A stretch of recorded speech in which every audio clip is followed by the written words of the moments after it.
Dan, have you heard from either Judy or Leif? I did not.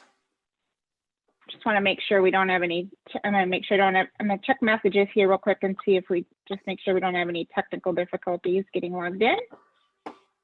I said Jenny, I meant Judy. Sorry, Jenny, I know you're on. I do not have any notes. We'll do just a few quick logistics before, since this is our EDA meeting, EDA's first virtual session. We'll just do a quick round of logistics before we call the meeting to order. I have you all on screen, and I think you all are probably in a view where you can see everybody. So let's do our best to keep the conversation moving. If you want to jump in, kind of raise your hand and we'll acknowledge. But if I miss a raised hand, feel free to just jump in and we've got everybody on video today except for Sam is on phone. So Sam, just like council meetings, jump in whenever you want to contribute, and we'll do our best to keep the conversation moving. I think I've heard from everybody so far, so we're good on mic checks. If you're not speaking, if you could put yourself on mute just to make sure we keep background noise to a minimum. But then you have to remember when you're talking to put yourself back off of mute. Any votes that we would take tonight would be in a roll call format since we are in a virtual meeting session. However, tonight is a workshop, so our only vote is to adjourn at the end of the night. And so Karen, if you'll help me remember that will have to be a roll call vote. We are going to do the Pledge of Allegiance this evening like we do on all meetings. Just a quick note to remember to shut your camera off. In the very bottom of your screen, you're able to stop video, shut your camera off before you stand to say the Pledge of Allegiance, and then turn your camera back on. Any questions before we call the meeting to order? I could just add one more point too, is if we could do a hard stop around 6:45, because I'm gonna have to shut this meeting down to get everything fired up for council. So around 6:45, just make sure if we're still meeting, we're gonna have to do a hard stop at that time so I can get the council meeting ready to go. Perfect. Any other questions before we get started? Leif, I see you've joined us. Welcome. Yeah, thank you. Sorry. All good. All right, not seeing any questions. We are a little bit past 5:30. I will call our workshop session to order. We are in workshop format tonight, so Karen, if you could please just note attendance for the minutes.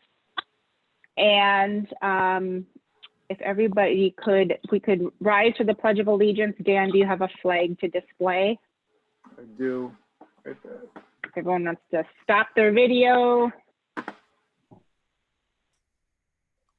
And I pledge allegiance to the flag of the United States of America and to the republic for which it stands, one nation, under God, indivisible, with liberty and justice for all.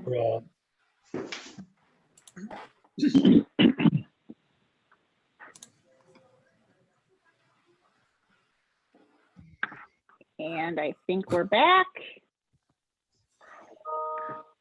Members of the EDA, you have an agenda before you this evening. And because we are in workshop format, we don't need to approve the agenda. We'll have Dan walk us. Actually, we're going to focus tonight's meeting on COVID-19 response. As you all know, we created a subcommittee of the EDA to meet periodically with members of the Chamber of Commerce and participate in the bi-weekly calls that the Chamber is hosting to do a couple of things. One, to gather information and what is happening in our community, what's happening with our businesses, and to be liaisons to that business community. Because that is those are chamber-led meetings, we're not able to have full EDA participate in that, but we want to report back to the full EDA tonight on the results of those meetings. We also tonight will hear from Chris Eng to hear about what is happening with Washington County and the Open to Business program. Dan has some updates on what is happening overall with the city of Forest Lake. And then overall, we are going to want to just have some general discussion. I want to hear from you on your thoughts, with the goal being to give staff some direction to explore alternatives of what the EDA might want to consider around our response for the COVID-19 situation. So with that, I think we're going to kick it over to Nanette first to just update us on the calls that the chamber is having, the feedback she's getting from chamber members, and let's maybe start with that perspective. Perfect. Thank you. Thank you very much. Yes, we started the business support calls almost right away. I was going to look back and see the first date, but really out of need. And then a conversation that Maine and I had just solidified it. And so we started. And so I thank you for those of you that have been able to participate. I feel like I have some new best friends, Dan and Chris, and we're out meeting twice a week. So we get to see each other a lot. The calls they were very, I think, city structured initially, as we needed to get information out as far as what the city was doing and how that was being handled. Very quickly, we added Tyler Hilzebeck from Open to Business, and he really took over the role of educating all of us, not just business folk, but everyone on the call as to the barrage of financial information that's available via the SBA, PPP, all these acronyms that we now know, DEED, so all the money part of it. And then we have done some specialized reports from different members and different political figures. Senator Housley has been on a couple of times. Commissioner Miron from Washington County has been on and has really addressed the property tax piece for us. So we've actually even had some mental health experts on, and we will continue to do that. And so just really kind of being led based on what the temperature of our business community is. That's how I'm making decisions as to what information gets covered in those meetings. Today we had a full house. We had from the city level all the way up to both Senator Housley and Representative of the House, Bob Detmer, as well as Commissioner Miron. So they've just been packed with information.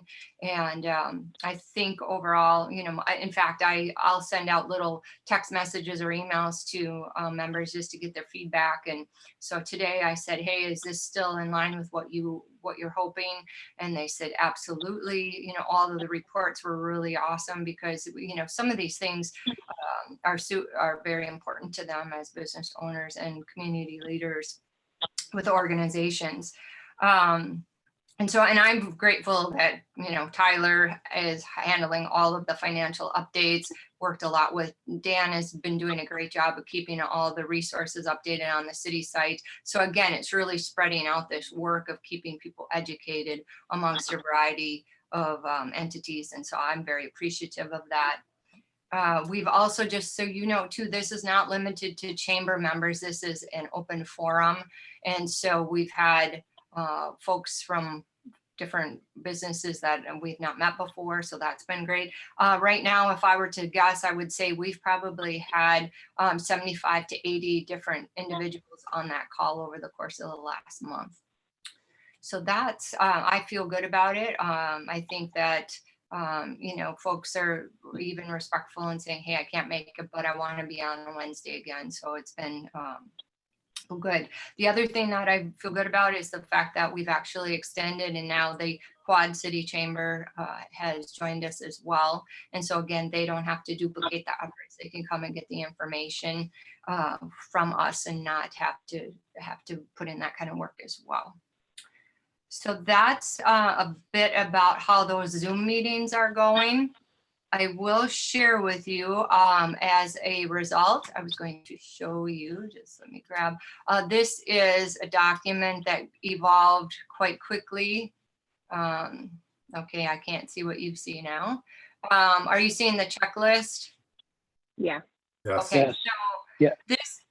this evolved from right away from these meetings, and it was just a reference guide for folks to be able to, our business owners to know where to start, who can they talk to. And so it's evolved quite a bit in time. And in fact, Tyler and I just worked on it again at the end of last week and updated the financial options.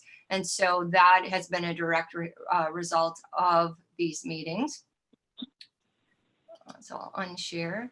The other thing that we've done, well, as a response to more from a local community standpoint, the restaurant guide is also another piece that I put together that is not chamber driven. It is for any restaurant that is in our service area. So the 7 communities that we serve.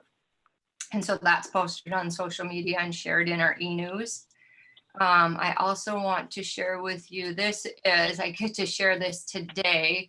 Tyler created this financial business resource list, which for me, even for me, just as often as I've heard about it, you know, to have all these resources in one place is just phenomenal. And so now that the funds are coming through for the SBA programs, he said I could go ahead and release this. So I think this is going to, this hasn't even been released to our membership or the businesses yet, but will be shortly. So again, just an awesome tool. Chris, I'm sorry if I stole your thunder on that. I don't know if you were going to share that. What a great tool. And then I have one other thing that I want to share with you that just went live, and that is our small business bingo. And because we do have lots of retail establishments locally, we put together, actually, I had thought about doing this, and then Lakes International came to me and said, hey, what can we do? We'd like to sponsor a bingo. And so they're providing the gifts for this, the gift cards. And so we have 24 different businesses represented here that all have the opportunity for you to purchase from.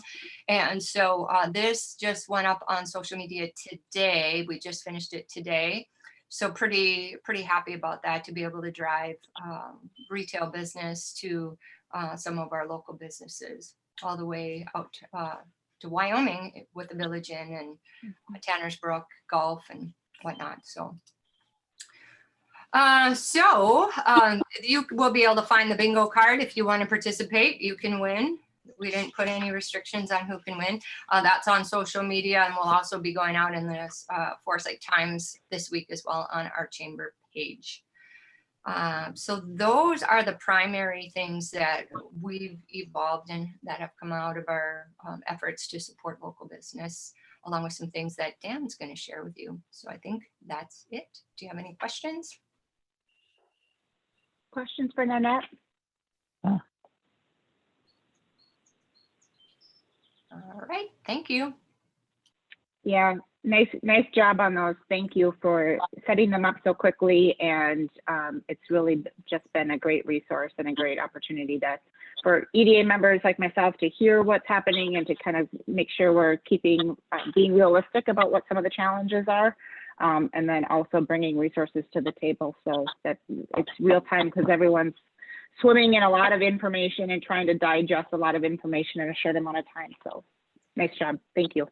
You're welcome. I might add too, for those EDA members that have not been present in any of our meetings, one of the things that we do is a business economic impact statement. And so each time we do hear from one or two of our businesses to understand just bottom line what COVID has done to their business. And so not always the most fun part of our meeting, or the reports are not always the celebratory. Maybe next time we'll have somebody that's actually making money. Wouldn't that be good, to even it out? So, but that is one of the things that we implemented right away, so that we could get an understanding of what different industries are experiencing. So thanks again.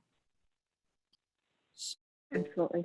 Can I just add something to that? So I was involved in those calls early on, and with letting a lot of our staff go, the time just didn't allow, so I've not participated lately. But hats off to you, Nanette, for getting that thing going, and just the information that's been provided and shared is great. I know because of if there's any other, the next couple of weeks with us in our springtime, I probably won't be able to participate in them. So if there's anyone else on the EDA that wants to be, added to that and take it off, so that there's still that representation, I'm fine with obviously dropping off of that to avoid the Quorum. yeah, quorum. Yep. Yeah. So if anybody wants to be added, shoot Dan or I a note, and we'll get you added onto those invites. And I think it's great to have as many EDA members as we're able to have, which is the three of us participating, but also recognize this is a time when Blake's got a business calls, which is a good thing, right? All right, Chris, the Washington County CDA update. Thank you, Mayor, and good evening, everyone. And I have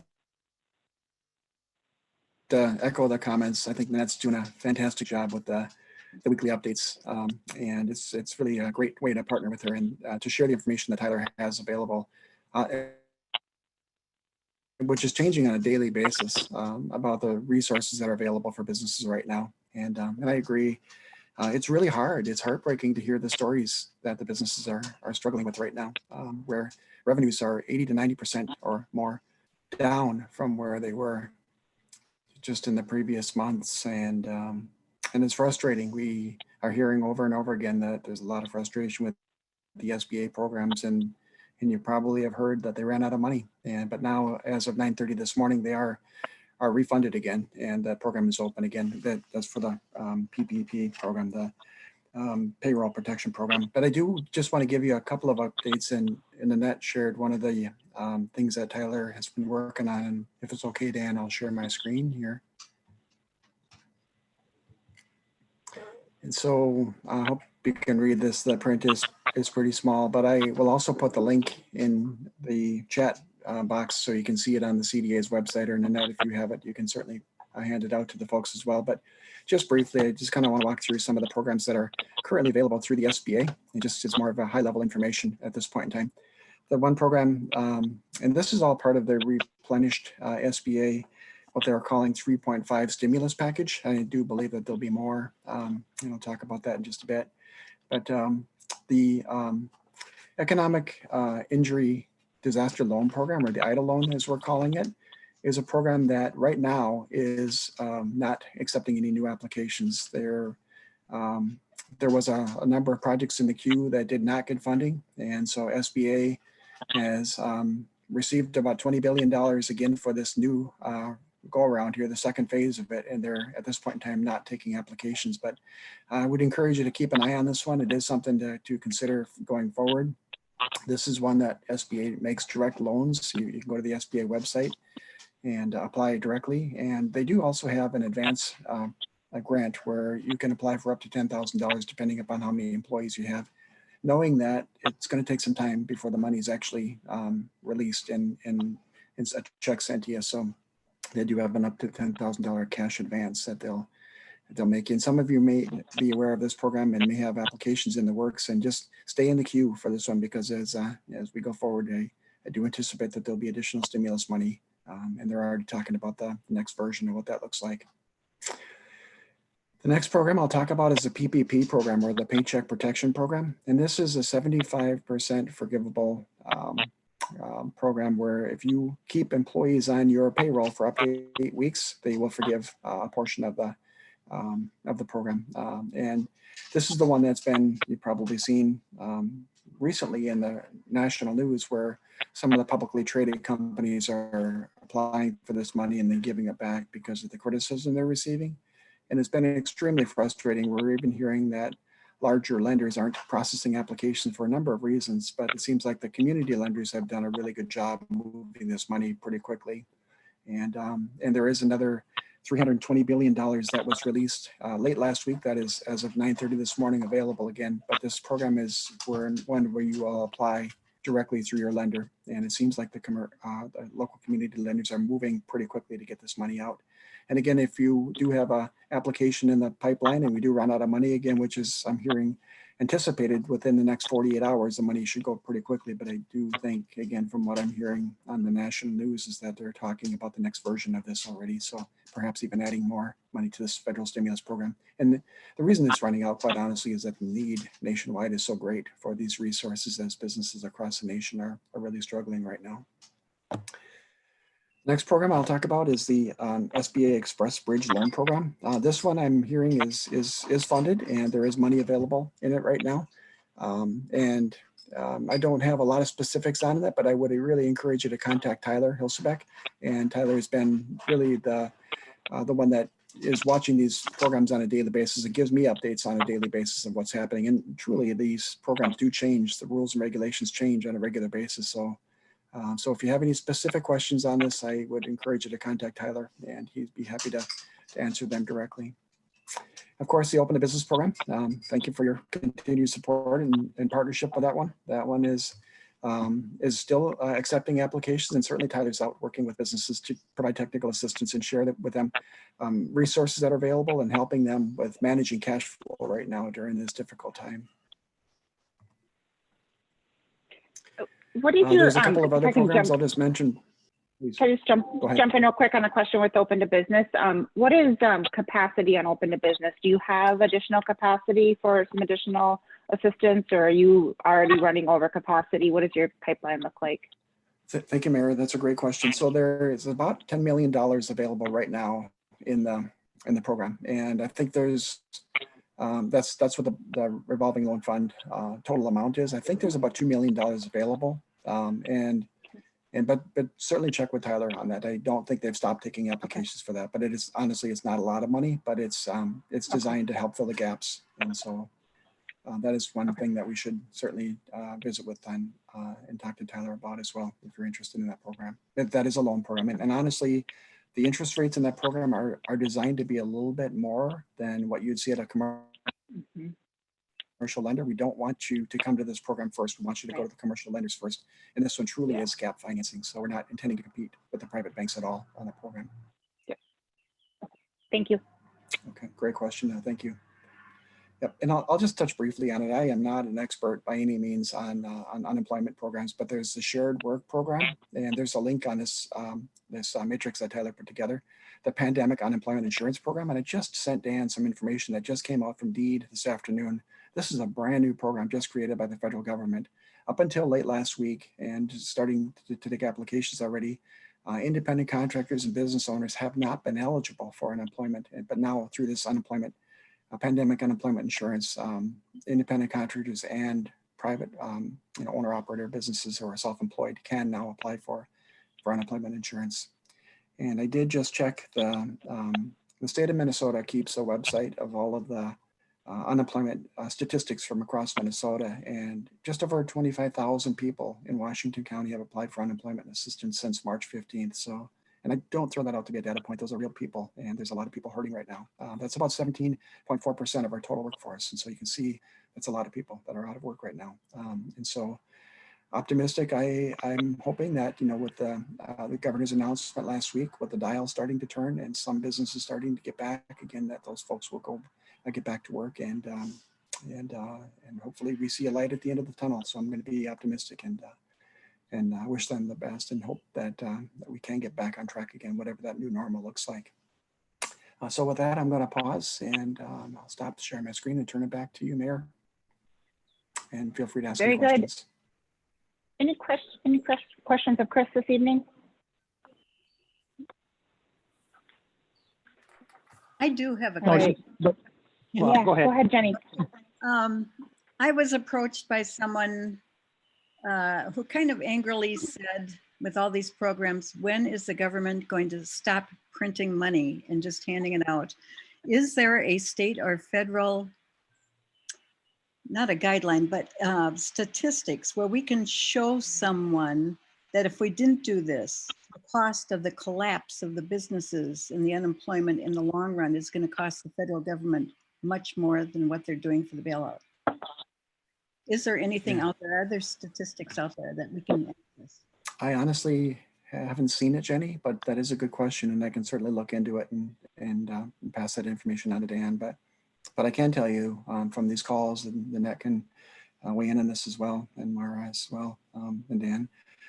There are a lot of businesses hurting right now, and for no fault of their own, they were told to close, and that's hard. Now they're just trying to survive right now in this difficult time. So without the help of the SBA, particularly right now, we'd see a lot more businesses probably going under, which is really, really difficult. This is their livelihood.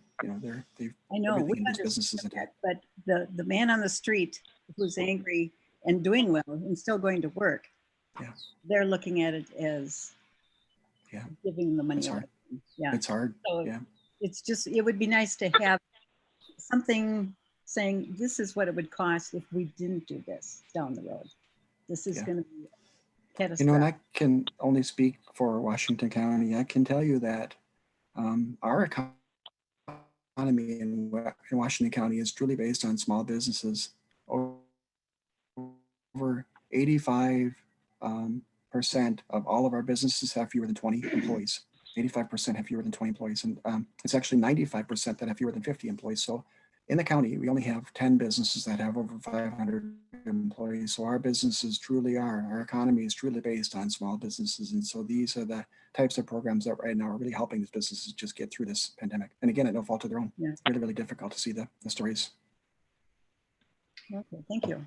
I might add too, I was having a conversation with Tyler, and that's the paradox with this a bit too, is because small business is considered anything under 500. Well, when you just listen to the numbers that Chris said, you know, we're fighting, most of our businesses are fighting for the same dollars that a 490 employee type of business. And so then even, especially with the PPP program, when it's a local bank and they have a little bit more behind them. And so these are some of the real issues. And we've been able to share some of that with Senator Housley as well, to really take a look at those businesses that are truly 20 or less, because that's such a big crux of our whole county.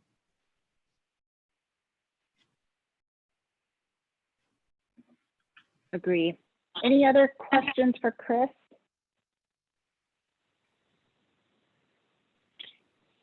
Thank you. Yeah, Chris, thank you for all of the resources that you're bringing to the table, and Tyler with Open for Businesses bringing to the table. It's just timely, and we're just so fortunate to have you in our community. So thank you. Appreciate that. It's just great to be part of your team. So thank you. Thank you for the partnership. Absolutely. Absolutely. Dan, do you want to transition over to the City of Forest Lake? Absolutely. And I apologize in advance if my dog starts barking. She is outside, but every time my dog walks by, she tends to bark quite loudly. So if that happens, I'll do my best to keep her quiet. What I have tonight is I'll go over some of the city level responses that we're working on, some things that we currently are launching, some ideas that we're exploring. And I have a couple of new programs that we're looking kind of for some EDA feedback tonight on. One of the first things that we did when the COVID pandemic hit was we launched the COVID-19 webpage. This webpage is on the city's website at cityofforestlake.com/COVID-19. That page is designed as a warehouse for all information regarding COVID-19. It has health information on it. It has links to county, state, and federal resources. We're using that as a spot to put vetted information on, which I think is important, especially we're kind of getting bombarded with it. The situation is changing, so we're going through all the links that are on there have been vetted, they've been reviewed. So we do have that page up there. Views on that page it's been one of the more popular pages on our website, so that means it's getting out there. Residents are looking at that page for information. Another thing that we're doing right now at the city level is that we're not actively enforcing our temporary sign ordinance. Ordinarily, if a business needs to put a temporary sign out, they have to go through and get a temporary sign permit for that. Right now, we're not actively enforcing that for local businesses. This allows them to put up a sign saying it's open for curbside pickup, or just kind of helps them, let customers know that they are open, during the pandemic. So again, we're not actively enforcing their temporary sign ordinance at this point. A couple of ideas that are in the pipeline right now is that we're currently looking at a way to refund a portion of the liquor license fees with the governor's executive order that effectively shut down bars and restaurants. Those liquor licenses are no longer able to be used. So we're looking at a way to go back through and do a refund for the portion of the liquor fees, just for the account for the time that they're shut down. So doing a prorated refund for those fees. We're also looking at the possibility of waiving late fees for sewer and water bills. Those bills would still be due. However, if they don't pay them by the due date, we would not start accruing late charges on those. A lot of those ideas, you'll see other cities sort of within Washington County and locally are kind of exploring those as well, as have come out of some work groups that I've been a part of. So that's just some of the ideas that the city's looking at, but also other cities within Washington County are doing as well. One of the new programs that we're looking at, and I'll preview the site here in just a moment, is establishing a virtual downtown. And when I say virtual downtown, I don't mean that it's just going to be open to downtown businesses. This is open to any business within Forest Lake. But the name that I kind of led with or started with was a virtual downtown. Where this kind of came out of is if you look at the EDA's mission statements, the first bullet point says marketing the city and its assets. And the second bullet point is supporting existing businesses. This virtual downtown accomplishes both of those things. I think giving support for local businesses, especially in this economic crisis that we're in, is extremely important. This is one way I think the EDA can help to provide that support to local businesses. What the intent of this page is to create a website that's a location for all businesses where they can highlight their current specials and offerings. If you kind of look around Facebook and different web pages and different websites that are local, the information is out there, but it's kind of scattershot. It's kind of on, you have to go to Facebook for this information, the Chamber's page for this information, and the newspaper's page for other information. The intent here is to kind of combine all of that, stick it under one single pane of glass. Residents, customers can come in and take a look at what's happening in the business community within the city of Forest Lake. In essence, one way to kind of look at this is that it's an evolution of some of those what's currently open or what's the modified hours page that you see other cities doing. This is sort of the next evolution of that. And again, this is designed to supplement those pages, not replace them. So this is not something that's going to replace all those things. This is meant as a supplement to those other tools that are currently out there.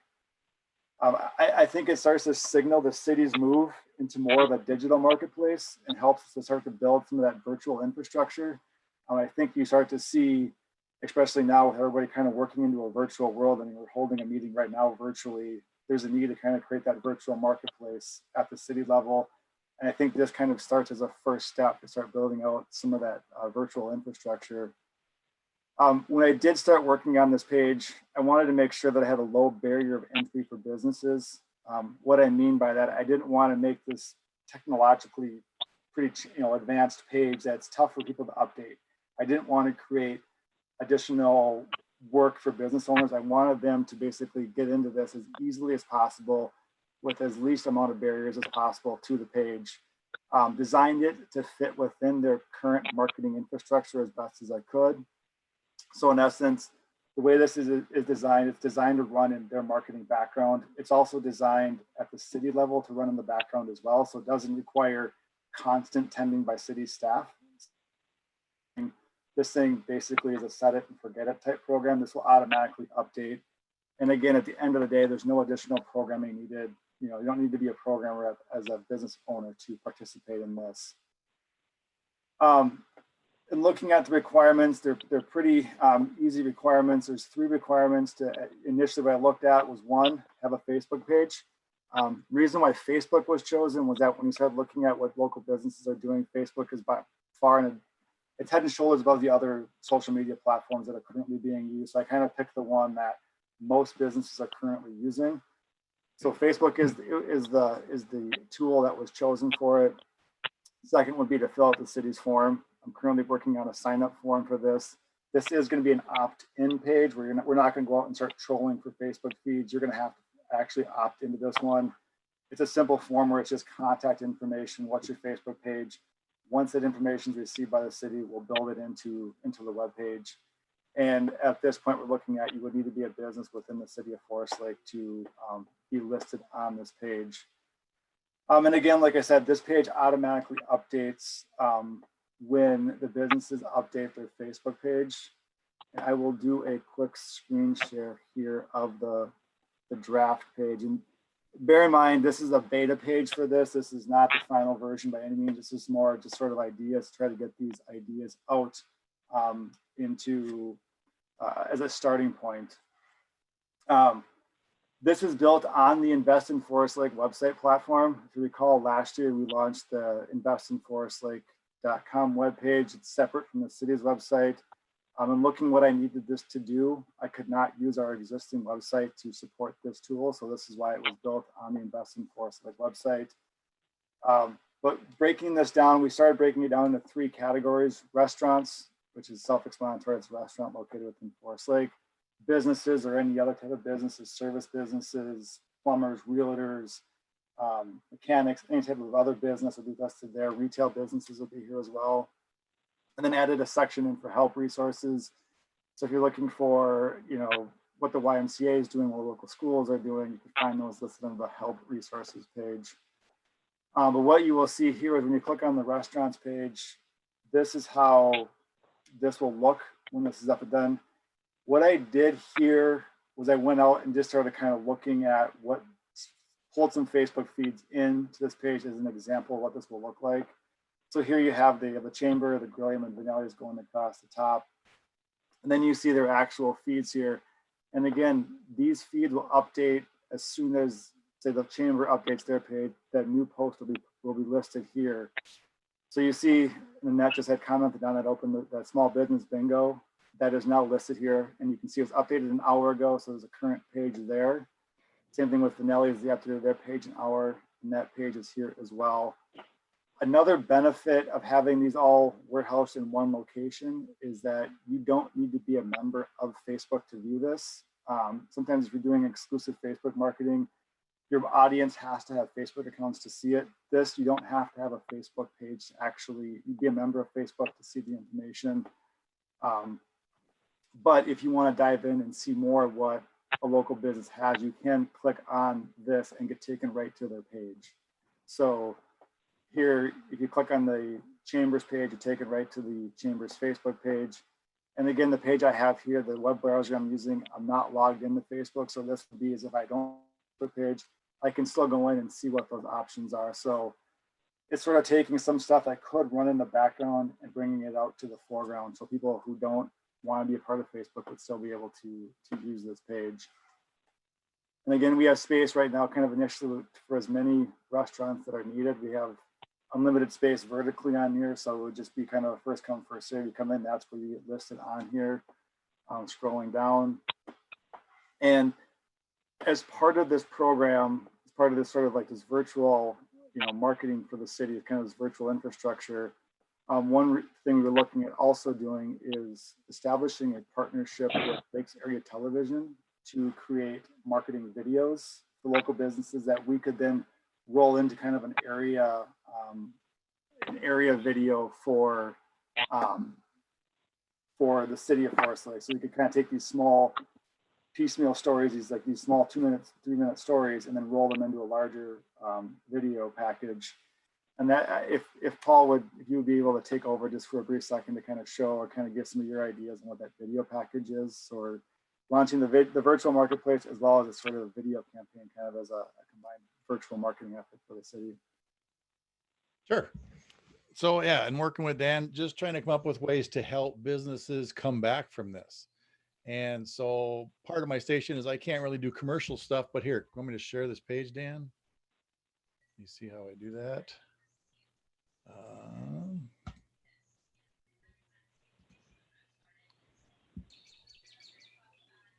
Did that share? So you see this big screen? Yes. Okay.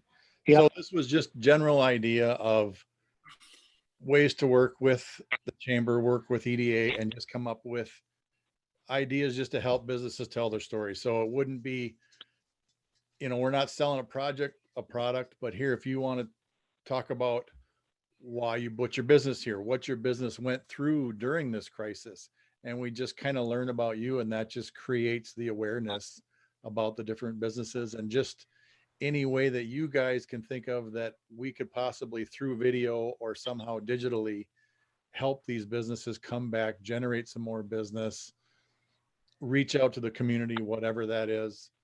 And I don't know how many stories we could do a month out of this. I figured we could probably start with around 3. And if you guys picked what you thought was important, that would be kind of a place to start for it all. If you wanted to talk about, I noticed in the parks and lakes and trails, they're trying to decide what to do with farmers market, 4th of July. So maybe sit down with the farmers and talk about what they've gone through. Sit down with somebody from the Legion and what they're, brainstorming, just so people can kind of see what the business are doing, what their ideas are. Maybe they can help come up with better ideas. We could do stories about the food shelves, where people would go if they need something. Another option could be just podcasts, because those are a lot easier to put out.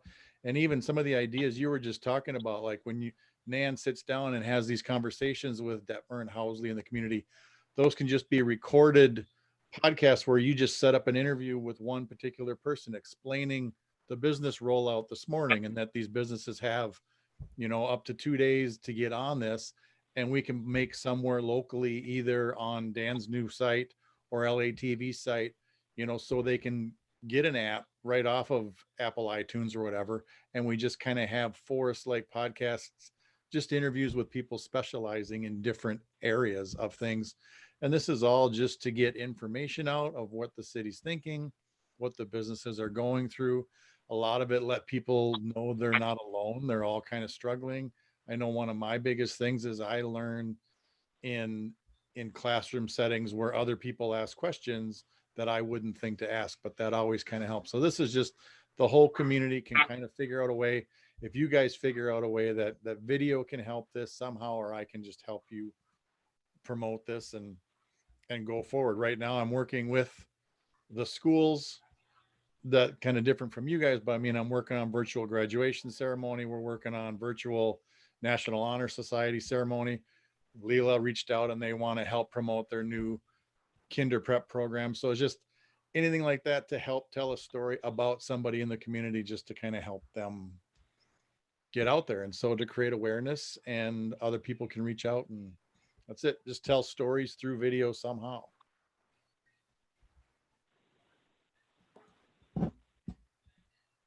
And I don't know how to unshare that.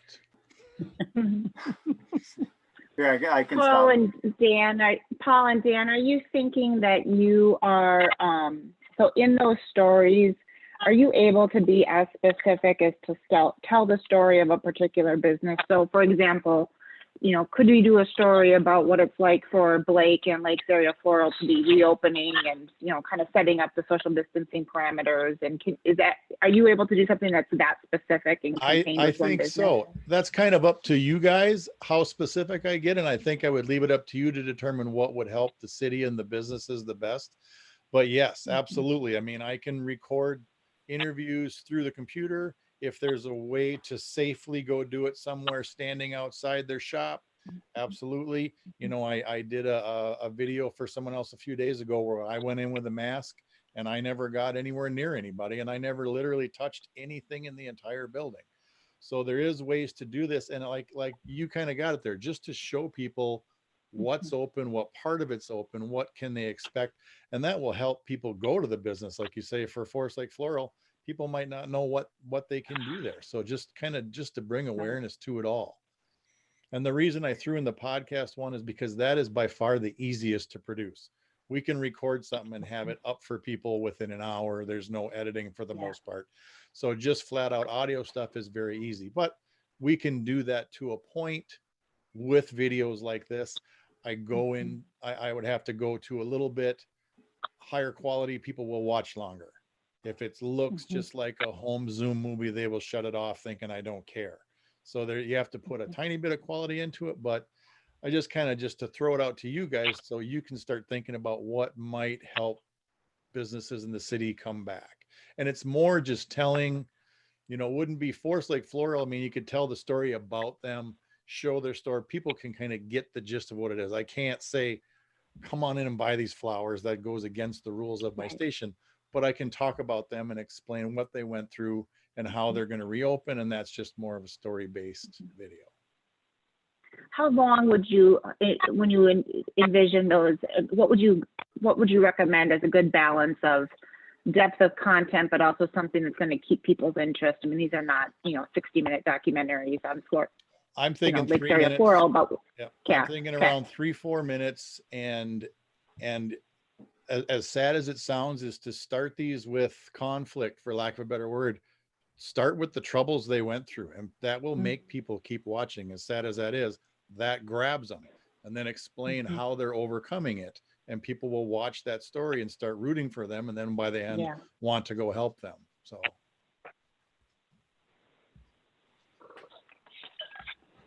that's all I got. I've got a couple questions. Okay.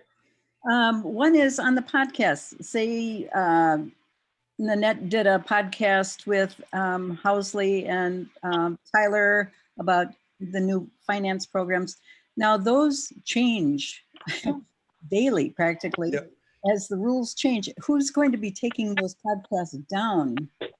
So you can either take them down, or you can date them and even put a disclaimer on that saying this was from this date and these change very quickly. Okay. So, and that's kind of, that's very easy for me to manage those. I mean, if I have to kind of help manage recording them anyway and edit them, it's very easy to put them up and take them down. And you can even put, I'm right now I'm hosting them on SoundCloud, and you can put little disclaimers, descriptions, right? So when even if they're listening to it on their phone, my little disclaimer will show up right on the screen of their phone while they're listening to it. Okay. Then the other one is, how do you reach the businesses? And Dan, this goes back to your web page, also the new web page. Are you dealing with a current business list? How are you reaching those businesses that you don't know about? Or will they be able to find you somehow? Are you going to put it out there publicly for them to contact you? I think initially, I partnering with the chamber to help them hit their business list to get it started there. I think what would initially go out is the link to the form for the sign up with the link back to the page. And then, hoping just kind of through word of mouth as well to kind of get some of those businesses that may not be actively on the list. Part of what we want to collect is just to get a contact information from the businesses. The reason why we want that information is not so we're going to be out there and actively pursuing them for services. It's just along the lines of, if there's an issue with their site, we can contact that particular business owner and say, hey, your page didn't update, we just need a point of contact. But I think it would go initially in partnership with the chamber, and then from there, organically grow. We'd have it also listed on our website as well. I think both those ideas are great, using Lakes Area TV and in the city website page. I really like it. So if you guys kind of decide what you think would be a good place to start, I can start reaching out to people and figure out the logistics part of it. I don't know. I mean, Nan, you're working with so many businesses. You might have really good insight on this. And I don't know how much you'd want to do that, but a Nan podcast that is just you interviewing businesses, and you can just record a phone call and send me that. And we can start as simply as that, if that's all it is. But just for people to hear that something's happening. I know people sit at home and they think, I'm just sitting here forever. At least know that the city is working really hard to get back open. I think will create a lot of hope too. Jump in yet, Dan? I've Been quiet, just allowing everyone to talk, but can I talk now? Absolutely. Obviously, this is very exciting. I think from my perspective, I've worked with Paul for a long time on a lot of things, and so I know the quality of his work, and I love the idea. Dan and I already talked about this offline, but anything that we can do, and again, understand from a chamber perspective, we're pro-business, right? I mean, yes, we do, and then some for our members, but we're pro-business, bottom line.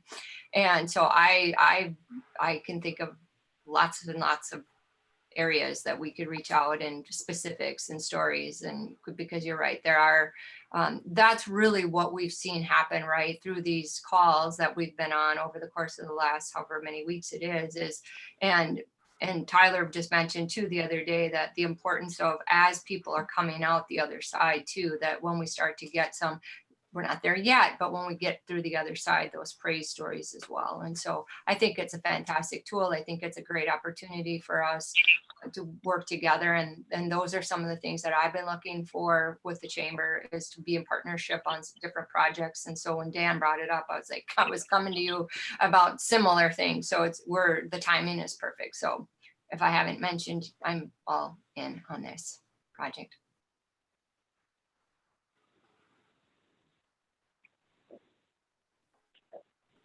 I'm interested in hearing from some of either realtors or some of the business owners that are part of this group on their thoughts of, as you reflect personally on, I'm not asking about your personal interest in your business, but just in general, the concept, and then how your colleagues in Forest Lake might view this idea. Thoughts, feedback, concerns, questions? I had a question. Dan, I love the idea of this, digital downtown. I'm just wondering how robust is that web platform? It looked like you were thinking 3 categories currently, as that populates, are we able to split it out? I mean, there's a big difference between retail versus service. Even within the service industry, I mean, that's everything from lawn care to real estate to, you name it, right? Even if we want to keep it simple to start, are we able to cascade that out? And then under that help section, again, I'm assuming that's all non-government organizations, nonprofits. Yeah, and great point on the scalability of it. I think it's almost infinitely scalable. I mean, the web platform is extremely robust. I mean, I don't think we're going to run into any storage limits on it. I did a little playing around to kind of look at where some of the technical challenges may be with it. One thing I noticed, for whatever reason, if the Facebook URL has a bunch of numbers associated with it, it wouldn't automatically go in, but I think there's a couple of workarounds I have to just kind of parse out in there. But in terms of making the list, retail, business, survey, I mean, we can definitely parse that down very easily and add that down the road for it. So that's an easy way to scale into. But I kept it simple to start with because I didn't want to all of a sudden have that detailed list with only one business there. Sometimes it's easier to keep a higher level, and then when you need to segment down, you segment down. Okay. A quick follow-up question. Correct me if I misheard you. It sounded like the businesses populated on that screen as they signed up. And of course, their individual blocks will update in real time from their Facebook updates. Does it ever reorganize or resort? I mean, if we have somebody that top piece of real estate and they haven't updated their Facebook in the last 3 months, I mean, is that where they should be, or can that switch just based on activity? It doesn't automatically switch based on activity. So it's a manual process on the backside. And, that's another valid point where if down the road we have a business that's second listing in there, but they haven't updated in 3 months, they can be shifted down to the bottom of the list, still presented on the list, but they're not going to occupy that top spot. So that possibility of sorting is there. The opt-in, the reason I wanted the opt-in, I didn't want the assumption to be that we're going to go out there and try to find every single Facebook feed within the city.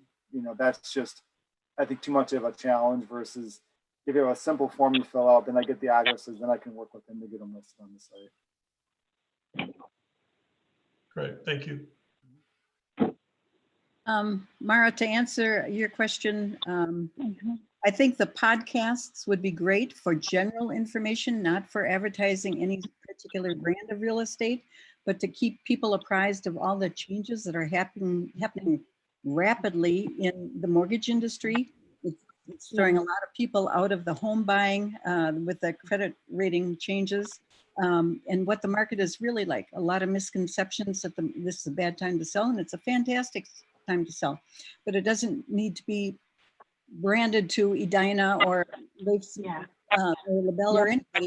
Just general information that people would be interested in and open their eyes. More broad kind of voice of the expert rather than being an infomercial for a particular brand, right? Yeah, agree.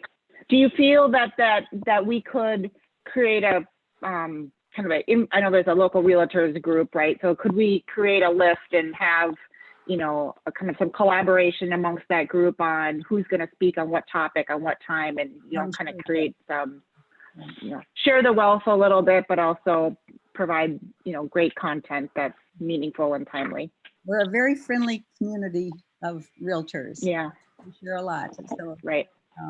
We can come together and educate our community.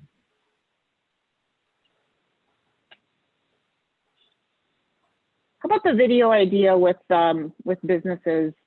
Is that an asset that's helpful? Is that something, as you know, business owners, as you're hearing that you could imagine businesses using, you know, outside of whatever there's going to be a distribution network from the city and LATV, but ideally, you know, that, Paul, maybe correct me, is that my envision is that video sits out as an asset on a public YouTube channel, and that business is able to go out and reach that and use that for their own efforts as well. Is that kind of the thought? Diane, I think Dan and I kind of talked about that. It kind of becomes their property to use as they want to use. And Yep. I think we will get, after the first couple, people will get the gist of how it can't be a commercial, but it can be more powerful than a commercial, especially with what people are going through right now. The more personal it is, people are gonna really want to listen to that, watch that, and follow up on that. So yeah, I think Dan and I, correct me if I'm wrong, we kind of discussed that would just be the businesses to keep. Yeah, correct. I mean, I think the initial thought process behind it was that if there's a 3 or 4 minute video, they'd have rights to it. They could do what they wanted with it, but then also the city could be able to package those together to create a larger video. One series that I kind of think in my mind where some of this is based off of, there's a gentleman out of Wisconsin that does local Wisconsin towns and kind of goes in and talks to the small, just highlights what's in each individual business's shop. Doesn't necessarily go on price, but says, you know, so-and-so is known for, you know, hot chocolate, this one's known for a certain donut, that type of thing, where it starts to come together, and it kind of gives you you want to go visit that town and go see these places after the fact. That's sort of where this, you know, line is. These aren't necessarily hard sell, you know, 30, 3-minute video of here's what I have in my shop today. This is more of that storytelling piece like Paul mentioned. I like the idea a lot. I mean, everything that, you know, I'm researching on a marketing standpoint, it's talking about video. You know, I know Chelsea's doing a lot of that from the coaching that she's getting. It's the only thing I'd want to be careful with it is that it's done in a way that it doesn't have just a short shelf life that's tied too hard to this, you know, situation we find ourselves with the pandemic. I mean, I think it's a wonderful idea and a major investment, both on the part of Paul's and the cities and all the business owners that might, you know, participate. I just want to make sure that's not a short shelf life. Okay. Can I give some feedback just on a broader scale as a Please. business community as a whole? Yeah, please. I think that right now, I've actually, the one area that I've had folks reach out to for education is really around marketing, because things have changed so much, so drastically. And so that's probably one of the first educational opportunities that we're going to offer. And so it fits really nicely with that.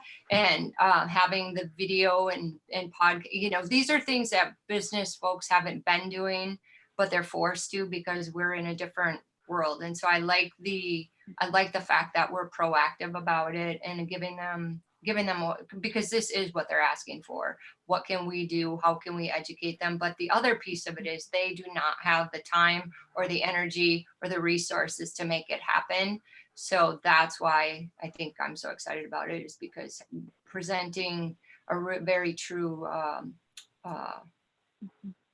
opportunity for them based on what they're asking for, and have it not be a cost to them would be great. Of course, I didn't ask, where is the cost fall in? Is that we didn't talk about that. So from my aspect, as long as I'm only telling a story about the community, it falls in my job description. If it turns into a commercial, then it crosses a different line. And I'm kind of working on that with the Cable Commission as it is right now. But at the moment, lines got changed a little bit just because of what we're all going through. So I'm here to help the community, and this is what the community needs right now. So right now, I don't know of any cost. I mean, for like the high school graduation and stuff, they are paying me, but I didn't really see, maybe in the future, this turns into some kind of a cost thing, but right now I just see it as part of LATV's job description. I could be wrong. My board could be very angry with me for saying that. So I will throw it past them, but we'll see. Could I make a comment to Paul or ask a question?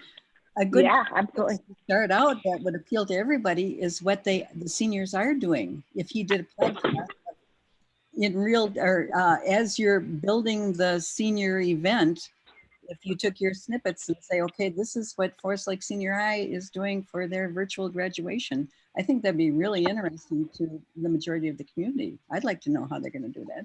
Well, And they don't know. They don't know yet either. Well- So there's quite a few different options out there.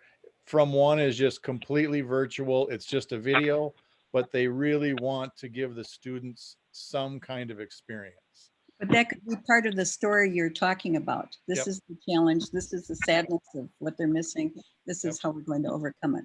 Yep. Anyhow, that was just a Nope, thought. nope. And I agree completely. Telling the story of how they get to where they get to is a big part of it. So Yeah, Paul, I think you're smart, and let's make sure that this says Cable Commission approval, and that this follows kind of the broadcast guidelines of what's allowed under the Cable Commission. But there's tremendous there's all sorts of ways that those stories can be told in a public interest manner that fit those criteria, but also becomes quite a great marketing piece for that business. So yep. I know I can do this without it being a commercial. So yeah. What is timeline? So time is of the essence for all of these things, right? So everybody needs these items yesterday.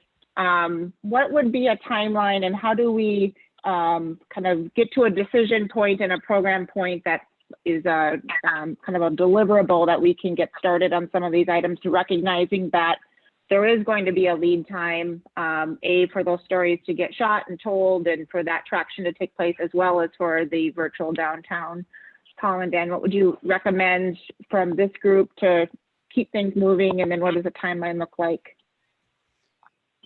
for me, I might say if I just start with Nan, that's kind of where I see the place to start for that, for what might help the businesses. And then for Jenny, taking off with a podcast, I wasn't ready for that. So if you think that's something you could set up that the realtors would like to do, that's pretty easy. That could almost be done as a Zoom meeting here, and we just record the audio, and I will work on either putting that, you find them either on the website Dan's building again, or LATV site, and those will just be links, because there's ways that I upload these. I just store them on a server somewhere, but then they're listed on Google and Amazon and iTunes, so people can search them out and find them there. But if you think that's something realtors would like, I can look into that fairly quickly too, as how to get those two things to start with, if you guys agree with that, to just kind of go through Nan and how she sees this might help certain businesses. I don't know if we're starting with industries as a general topic and different businesses come and join in that, or if we start with specific businesses. I don't really know. And I think on the website side of the coin, I'd like to present this at the Chamber's meeting on Wednesday, just so going to get some feedback from the business community on it. It's once we get the, some images kind of adjusted and some small stuff off the beta, I mean, I could get this up and running by the end of the week, assuming some of that's going to be how quickly I get responses back from the business community if they want to be a part of the website. I'd rather launch with, say, a few on each category versus having it just be wide open, have it kind of look like it's ready to go, have it be built out. But theoretically, if I can get those businesses listed or get the content back by the end of the week, I could get that site up and running right now. I mean, it's in beta. The form is probably at 70% completion at this point. I have a couple of small things to do, but knowing that when it does launch, it's version 1.0, and then as this things kind of evolves, we'll go to 2.0 and 3.0, so it'll constantly kind of evolve as the situation evolves. But rough site could be up theoretically by the end of this week. And I'll add to that, Dan, I plan on doing a midweek, probably before our call on Wednesday. So either like maybe late tomorrow, I want to do a midweek e-blast. And so if you would have something available, I certainly can get it out. But I already know that, we have a listing right now of a good list going into the newspaper, plus some of the ones that are on the bingo are already, I mean, I can tell you straight up, like I can get answers for you from some businesses, right, Blake, in like 3 seconds. So, I mean, I've already started to talk to people about that site, and the answer is yes. So I think I think I can help you get the ball rolling very quickly, and then once it's rolling, it'll be word of mouth. And so they'll be asking how do they get on there. So, but I definitely can, if it's not tomorrow, I will have our e-news that goes out on Friday, and I can go out with that.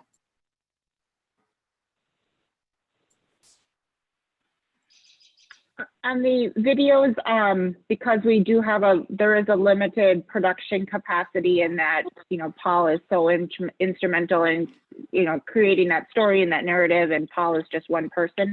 I am a little concerned about overwhelming the pipeline of flooding in of requests, and then how do we manage best how those requests get prioritized. I think perhaps maybe between Dan and Nan, you could have a meeting of the minds and kind of think through a process and how we might fairly do that.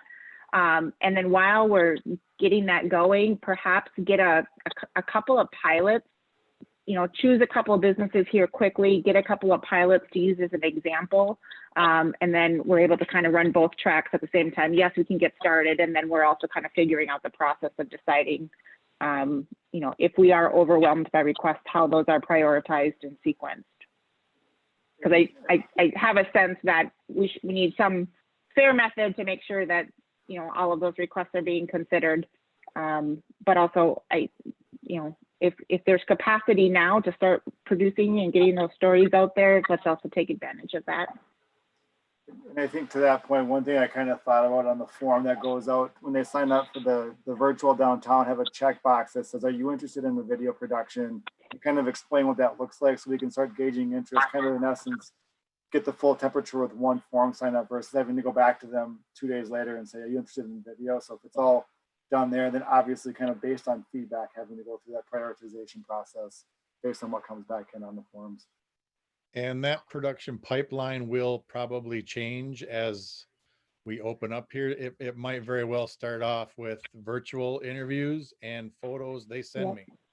And then it could morph into me going to shoot the B-roll and in-person interviews. But right off the bat, it's going to be probably them sending me or shooting with their cell phone stuff that I can kind of talk them through composition and lighting a little bit.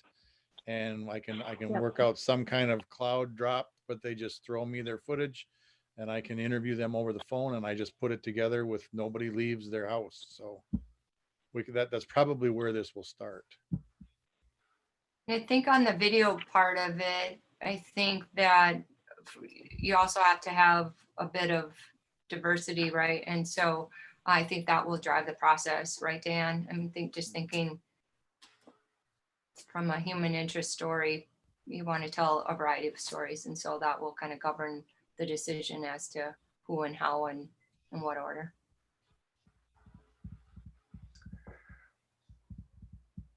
Mark? Okay.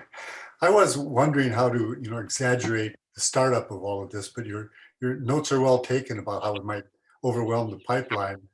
I'm still a little uncertain about when it becomes a commercial, but it seems like, for example, a member could go out and talk to various businesses. It's easier to think about real estate because you can talk about the generalities of the marketplace. It's probably less easy when you talk about a particular restaurant, for example, and try and understand what their particular status is now and how they see themselves coming back online.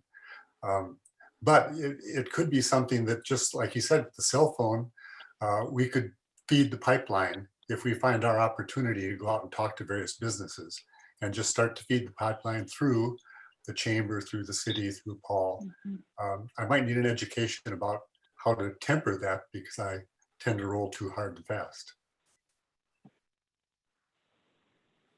I think now's the time to roll pretty hard and roll pretty fast. So let's we'll manage the pipeline as those ideas come in. But I think getting a list and getting started is probably the most important point. What does this group think about having Paul, Dan, and Nan work together and getting maybe 2 different examples to run as a pilot? Let's get 2 pilot videos out there and see, what comes out of best practice from a how to, the production quality, how to get the stories, and then how we might kind of filter through the list. Does that sound agreeable? And I think, you know, there's nothing like getting two done to give us inform how we might manage a broader process. I think that's a great idea. I'm not positive how the pipeline's going to work either because of shooting remotely, interviewing remotely. We will kind of see. So Yeah. doing a couple will help me figure out time-wise how this works as well. So. And also your capacity. I have a little bit of concern that just virtual graduation alone, that might take a fair amount of capacity offline, and that's also an important project. But maybe you've got a lot of very talented filmmakers out there. Maybe we do find a model that you're able to bring in some of those filmmakers and have them assist with some of the editing, and maybe you can use some of your staff as well.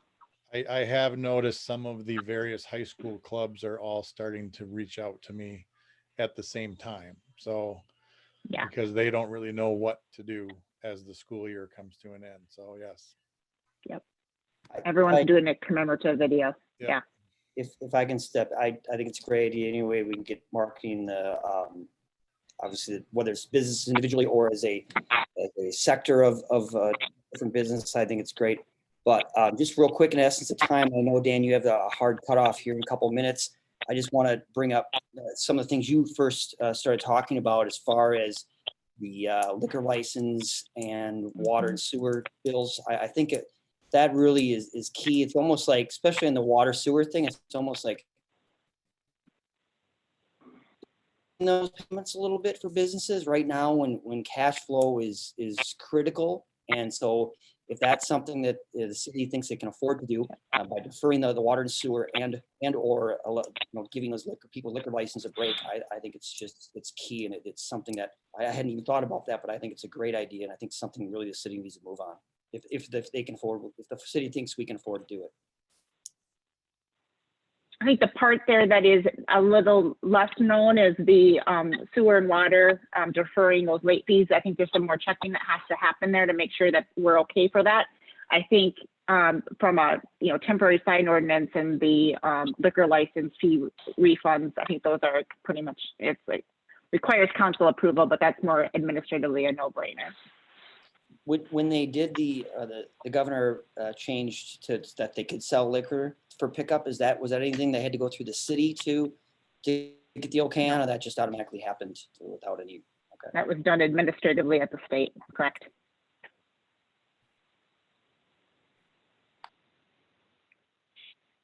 Any other, I know we're bumping right up against here our stop for transition to council meeting. Other feedback we'd like to give staff.